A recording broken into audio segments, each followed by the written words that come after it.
Good morning, નમસ્કાર વિદ્યાર્થી મિત્રો. આગળ વધીએ દાખલા નંબર 7. રકમમાં એવું આપ્યું છે કે મીના કંપની લિમિટેડના તારીખ 31/3/16 અને 31/3/17ના રોજ પૂરા થતા વર્ષના નીચે આપેલા નફા નુકસાનના પત્રકો પરથી તુલનાત્મક નફા નુકસાનનું પત્રક બનાવો.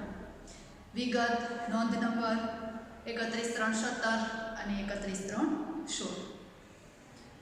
રકમમાં આપેલું છે વેચાણની ઉપજ, અન્ય આવકો, ચોખ્ખી ખરીદી, અન્ય ખર્ચાઓ, વેચાણની ટકાવારીના આપેલા છે, સ્ટોકના ફેરફારો અને આવકવેરાનો દર 30%. હવે 2017 અને 2016ની રકમો આપેલી છે. એના ઉપરથી આપણે ફોર્મેટ તૈયાર કરીએ. પણ એક વસ્તુ ખાસ યાદ રાખવાની કે એમાં આપણને પહેલાં 17ની આપેલી છે, પછી 16ની આપેલી છે. આપણે દાખલામાં પહેલાં 16ની લેવાની, પછી 17ની લેવાની. વિગત નોંધ નંબર 31/3/16, 31/3/17, વધારો કે ઘટાડો અને વધારો કે ઘટાડો ટકામાં.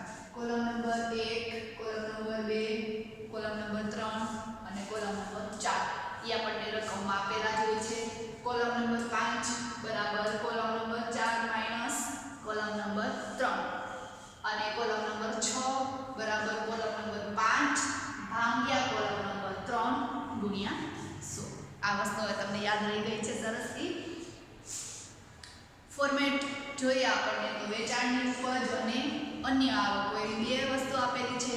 બંનેનો સરવાળો કરીએ એટલે મળશે કુલ આવક. ખર્ચાઓમાં ચોખ્ખી ખરીદી અને અન્ય ખર્ચાઓ આપેલા છે અને સ્ટોકના ફેરફારો આપેલા છે. ત્રણેયનો સરવાળો કરશો એટલે મળશે કુલ ખર્ચાઓ. કુલ આવકમાંથી કુલ ખર્ચાઓ માઈનસ કરશું એટલે મળશે આવકવેરા પહેલાનો નફો.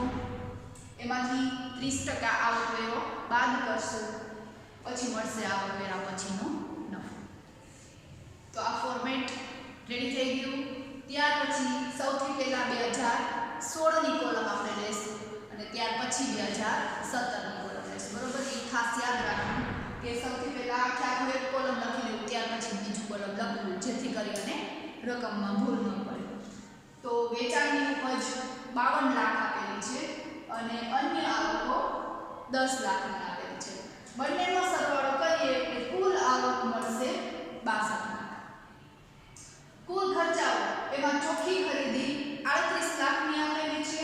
અન્ય ખર્ચાઓ, હવે અન્ય ખર્ચાઓ કેટલા આવ્યા છે તો અન્ય ખર્ચાઓ કીધા છે 22%. કેના 22%? તો એમાં આપણને પૂછે કે અન્ય ખર્ચાઓ વેચાણની ટકાવારી 22. વેચાણ આપેલું છે 52 લાખ. એ 52 લાખના 22% 9,36,000 થશે. અને સ્ટોકના ફેરફારો એ આપણને 10 લાખ, અહીંયા સોરી 18% આપેલા છે. બરોબર? 2016માં 18% આપેલા છે, 2017ના 22% છે.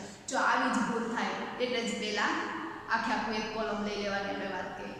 અહીંયા જે અન્ય ખર્ચાઓ છે એ 52 લાખ વેચાણ એના 18% આપણને આપેલા છે. એટલે 52 લાખના 18% બરાબર 9,36,000.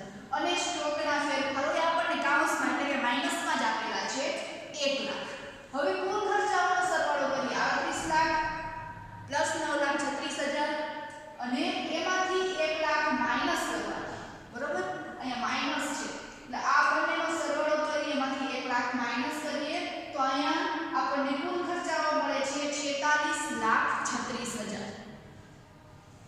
હવે 62 લાખની કુલ આવક એમાંથી 46,36,000 ના કુલ ખર્ચાઓ માઈનસ કરીએ તો અહીંયા આપણને આવકવેરા પહેલાનો નફો મળે છે 15,64,000. 15,64,000 ના 30% એટલે આવકવેરો આપણને ગણવાનો કીધો છે. તો 15,64,000 ગુણ્યા 30% બરાબર 4,69,200. એટલો આવકવેરો મળ્યો છે.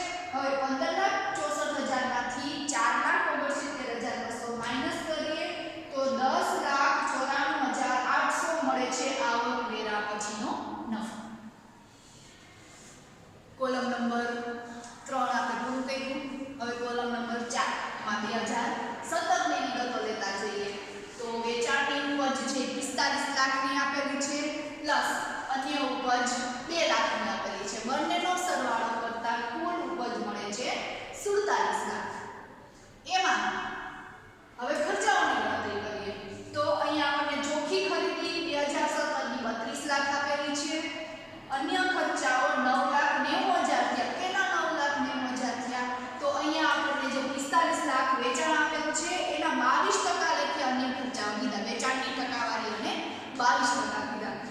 45 લાખના 22% એટલે 9,90,000.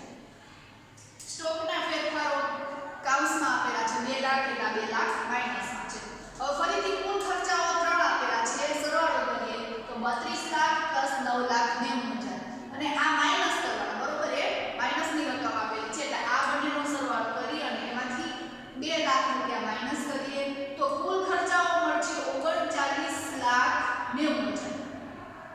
કુલ ખર્ચાઓ 39,90,000 મળ્યા છે. એને આપણે કુલ આવકોમાંથી માઈનસ કરવાના છે. 47 લાખ માઈનસ 39,90,000 બરાબર 7,10,000 આવકવેરા પહેલાનો નફો. એમાંથી 30% 7,10,000 ના 30% એટલે 2,13,000 નો આવકવેરો છે. એ માઈનસ કરતા વધશે 4,97,000. તો 2017 નું કોલમ આ સાથે પૂરું થયું છે. હવે આપણે આગળ વધીએ કોલમ નંબર 5. તો 5 બરાબર 4 - 3 સાથે સાથે છઠ્ઠું કોલમ પણ કરતા જઈએ. તો કોલમ નંબર 6 બરાબર 5 માં જે જવાબ આવે એ ભાગ્યા કોલમ નંબર 3 અને ગુણ્યા 100. 45 લાખ માઈનસ 52 લાખ બરાબર અહીં જવાબ માઈનસમાં આવે છે 7 લાખ એટલે કાઉન્સમાં લઈશું 7 લાખ. 7 લાખ ભાગ્યા 52 લાખ ગુણ્યા 100 બરાબર 13.46. હવે યાદ રાખો અહીંયા જવાબ કાઉન્સમાં આવે ને તો અહીંયા પણ જવાબ કાઉન્સમાં આવે એટલે ત્યાં પણ કાઉન્સમાં 13.46. 2 લાખ માઈનસ 10 લાખ તો જવાબ આવ્યો માઈનસ 8 લાખ. કાઉન્સમાં દર્શાવ્યા 8 લાખ.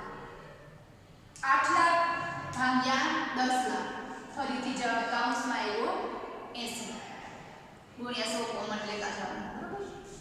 8 લાખ ભાગ્યા 10 લાખ ગુણ્યા 100 બરાબર 80. 15 લાખ અહીંયા આપણે 47 લાખમાંથી 62 લાખ માઈનસ કરીએ તો વધે છે 15 લાખ અને 15 લાખ ભાગ્યા 62 લાખ ગુણ્યા 100 બરાબર 24.29. 32 લાખ માઈનસ 38 લાખ જવાબ ફરીથી માઈનસમાં મળ્યો 6 લાખ. 6 લાખ ભાગ્યા 38 લાખ ગુણ્યા 100 બરાબર 15.79%.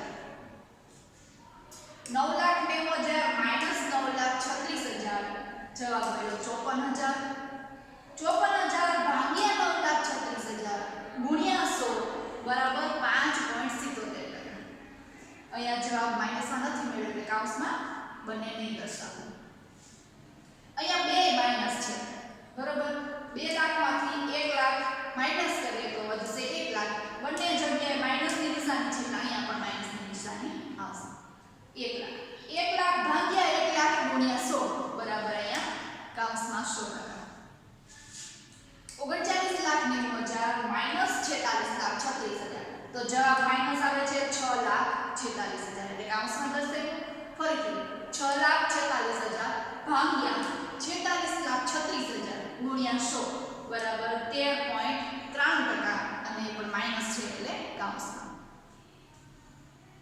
7,10,000 માઈનસ 15,64,000 બરાબર માઈનસ 8,54,000 અને એના ભાગ્યા 15,64,000 ગુણ્યા 100 બરાબર માઈનસ 54.60%. ફરીથી માઈનસ છે એટલે જવાબ કાઉન્સમાં થયો. 2,13,000 માઈનસ 4,69,200 બરાબર 2,56,200 માઈનસ આવ્યો એટલે કાઉન્સમાં. 2,56,200 ભાગ્યા 4,69,200 ગુણ્યા 100 બરાબર 54.60%. માઈનસ છે જવાબ એટલે ફરીથી કાઉન્સમાં દર્શાવ્યું. 4,97,000 માઈનસ 10,94,800 બરાબર 5,97,800 કાઉન્સમાં દર્શાવ્યો જવાબ અને 5,97,800 ભાગ્યા 10,94,800 બરાબર 54.60 ગુણ્યા 100 લેવાના કોમન, બરાબર? 54.60 કાઉન્સમાં જવાબ દર્શાવ્યો કે માઈનસ છે અને રાબેતા મુજબ આ ત્રણેય છે આવકવેરા પહેલાનો નફો, આવકવેરો અને આવકવેરા પછીનો નફો એની ટકાવારી હંમેશા સરખી જ આવે કેમ કે આપણે સરખા પ્રમાણમાં આવકવેરો ગણતા હોય.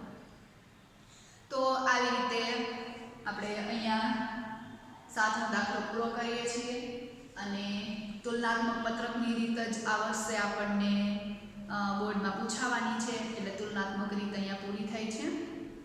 ક્વેશ્ચન માર્કવાળા દાખલાઓ અને સમાન માપના પત્રકોના દાખલાઓ છે એ આ વર્ષે આપણા સિલેબસમાંથી 30% ઘટાડા મુજબ કાઢી નાખ્યા છે, એટલે એ દાખલાઓ આપણે વર્ચ્યુઅલ ક્લાસ જ્યારે લેશું એમાં સમજી લેશું. અને આ ચેપ્ટર ખૂબ જ સહેલું છે, એટલે ફરીથી તમને રિપીટ કરીને યાદ કરાવું છું કે સ્કોરવાળું ચેપ્ટર છે, એટલે ખાસ ધ્યાન આપવું અને જો કાંઈ પ્રશ્ન હોય તો રજૂ કરવો.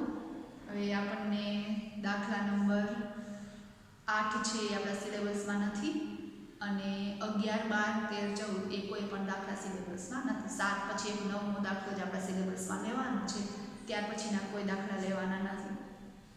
ઉદાહરણ 5 અને ઉદાહરણ 6 એ બંને આપણે હોમવર્કમાં કરશું. Thank you. જય હિન્દ, જય ભારત.